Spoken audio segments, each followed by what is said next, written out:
Well, good morning, everybody.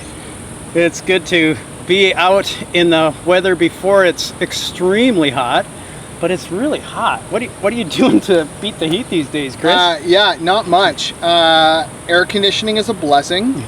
I do remember it was the summer my sister Megan got married, and she was living in Calgary, but wanted to have her wedding down in Summerland. Mm-hmm. And it just happened to be in the middle of the summer heat wave and near 40 degrees. And my house was full of people. Oh. And it was one of the summers the air conditioner didn't work. Oh, no. It was not it's always good to be with family, but you could put, an asterisk there, and there's some exceptions to that rule. Yes. And it was like, we love spending time with you, but it is way too hot to really make it the most of it. So staying in it with keeping the air conditioner on, that's the first part. We go to the beach almost every day. Yeah. And but I read this morning that with the temperature at what it is at, the lake is 28 degrees. Really? And I'm going, I can almost swim in it now. yeah. Well, my dad's always been like, I gotta, not until it's warm. Not until it's warm. Yeah. Like, hey, Dad, is 28 hot enough for you? You should be here now. 28 degrees? 28 degrees. I couldn't believe that. I thought, goodness. that's not nice. Wow. I And that's the Okanagan Lake? That's the Okanagan Lake. No way. When we were swimming with the youth on Monday night there, we had the experience of you dive down to the, okay, it's only this deep on me at the swimming hole at Pritchard.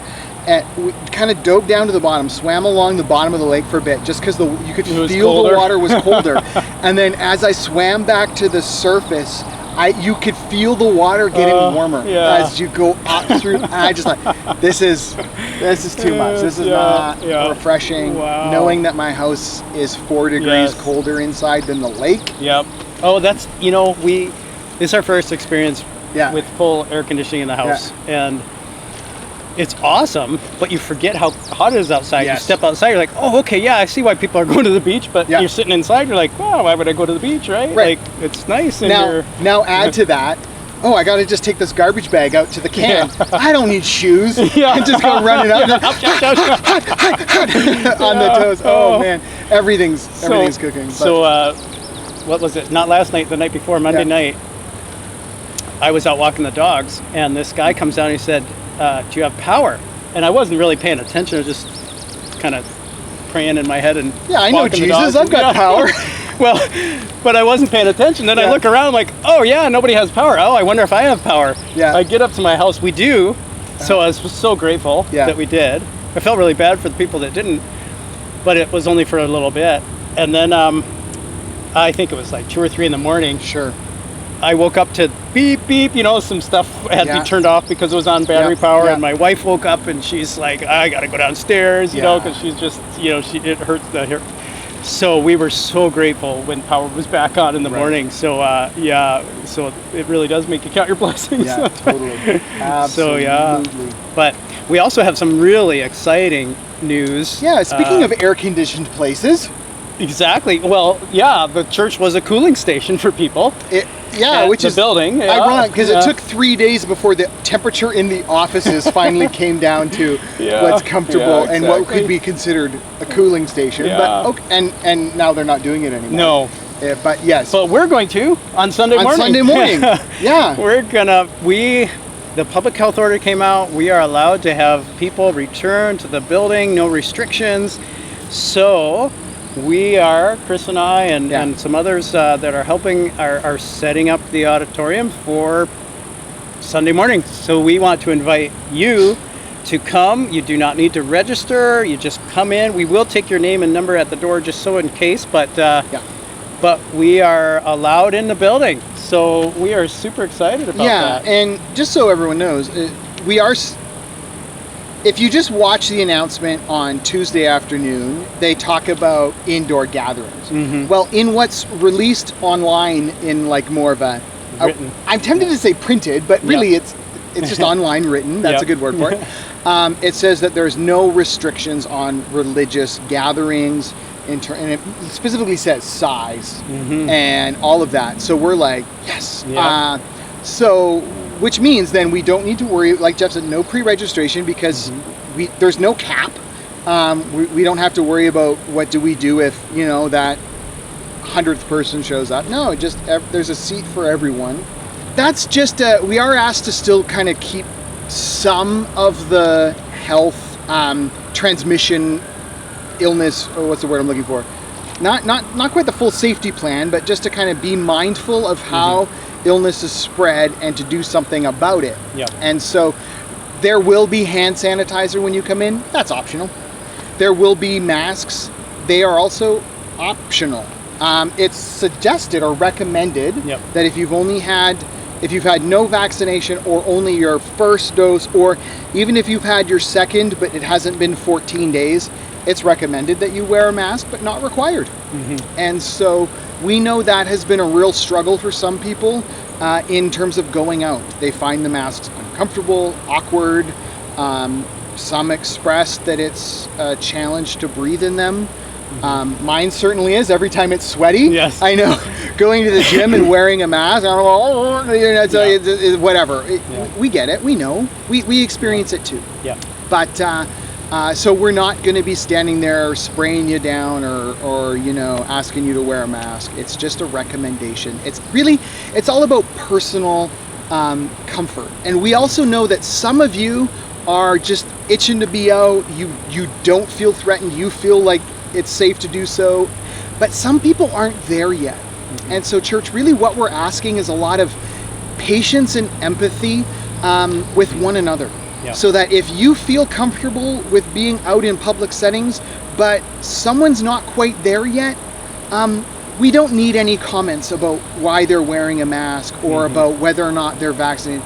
And likewise, if you're not comfortable, it's okay. We're all going to be patient with one another because there is still a virus out there that is causing problems for people. Yep. And we want our worship gathering to be the most loving place because we're all people who've experienced unbelievable amounts of love and mercy and compassion from God, and we just want that to flow out to one another when we gather. And so that's what I'm looking forward to on Sunday. And so I kind of took a rabbit trail there. I started by talking about why do we have a sign-in. Yep. That's just for our own records, so that if we do find out in a couple weeks, oh, I was there on Sunday, now I am sick, then we can share that with the appropriate people, meaning those who else were there. Yep.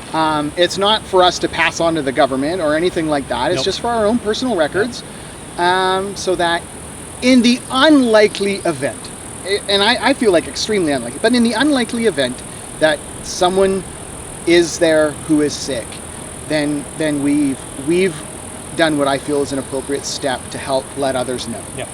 And on that note, we would appreciate the same thought before you come. If you're feeling sick, don't come for the sake of other people. Yeah. And if you're nervous about coming, we're still broadcasting. You can still invite somebody over and watch it at home.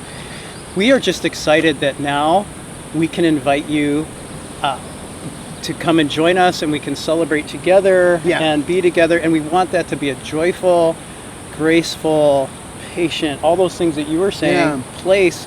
So we don't want people commenting that you're wearing a mask or that you're not. We just want to be together and enjoy worshiping the Lord together. So there's a lot to be excited about, and we know that some of you are just really, really eager to be back together, and we are too. Absolutely. Yes. So this was everything we've done over the last year and a half. None of us would have chosen that as our first course of this is how to be the church. Of course not. But we are still the church, and we do. So this Sunday, July 4th, we're back, and we're invited back to the building. So we're going to gather together. We have communion. So if you're at home, we will be encouraging you to participate in your home with whoever you're gathered with. Yeah. In the building, we will have communion elements there. Yep. We will also. We should say on that, we're still doing the single serve communion for now. Right. And we don't. I say for now. I say for now because we don't know what the future. That's a discussion we haven't had with the deacons, and it's their purview to speak into what that looks like. So if you haven't been in the building when we've done communion, it's going to be different. Like you were about to say, and I cut you off, but we're not passing it out. You will pick it up on your way in. Yeah. We're also not going to pass an offering plate yet. It will be at the back as you come in. If you've come prepared to give an offering, you can do that. Just drop it in a plate at the back of the room. Yep. And yeah, because of the, we've been so careful. We want to continue that. We still, it's not like everything, the virus is gone. It's just that we're at a safer place now. We're easing in, and so this is part of our easing in. Come. Yeah.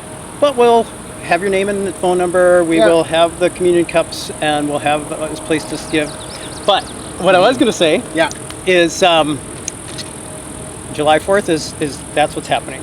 We are wanting to celebrate that we can get together even more the following week. So we are planning something right after the service that we'll give you more details as we plan it further. But just a little more time to be together and enjoy each other, fellowship, which we haven't been able to do in a larger setting like that. So I don't know if you want to say any more. Well, I'll just jump into this. For weeks, we've been encouraging you to invite another family in and share the service together, and then share fellowship in the form of maybe lunch. I'm not saying it will be lunch on the 11th because we haven't worked that out yet with the appropriate people to work that out with, but there will be a fellowship time. And it could be lunch. And it could be lunch. And if you know me, you know where my heart would be in that. And I like lunch. I've also made more than one comment about the hangry Millers that but anyways, we kind of want to do that just on a bigger scale. So it's not back to church, but it's back to a restriction. It's freer environment. And we can be together. I liken it to swimming. I actually am a jump off the dock all in at once. I hate the easing into the cold water thing, but most people need that, like that. And this is not a time to jump off the dock in head first, but a time to kind of take the next step. What's the next step forward? And so we're actually, it feels like more than one step, right? Because I thought it would be you can meet at a certain percentage of your available space. This is a no restriction on size. That's an awesome step. Yeah, it's great. And we don't have to be masked when we're singing unless we feel more comfortable that way. Awesome step. We actually sing, like we haven't been able to sing in the building, right? Because that's an awesome step. So there's really a lot of real good stuff to celebrate. On top of celebrating the goodness of God. Like, let's not forget about really the main reason we celebrate. It's always around that. Yeah. Anyways, so church, we're just super excited to be together on Sunday. Yeah. So we've talked a lot about Sunday. That's really all we wanted to bring to you is we're just excited to see you. I really hope that if you're well enough and feel comfortable that you join us on Sunday. If you don't, again, join us on YouTube as you have been. And I'm just excited what God's going to do next for us. Like He's always at work, and we're just we're wanting to come alongside and join Him, and now we can do it this way. So super exciting. And if you haven't met him yet, coming out Sunday morning is a chance to meet Jeff in person. Love to meet you. And it's just, there's so many good reasons to be together on Sunday. So all right, we will look forward to seeing you. Until then, stay cool and keep praying for each other, for our church as a whole, for our community, for the world. Watching where you see God at work, and we're just excited that we get to be in this together.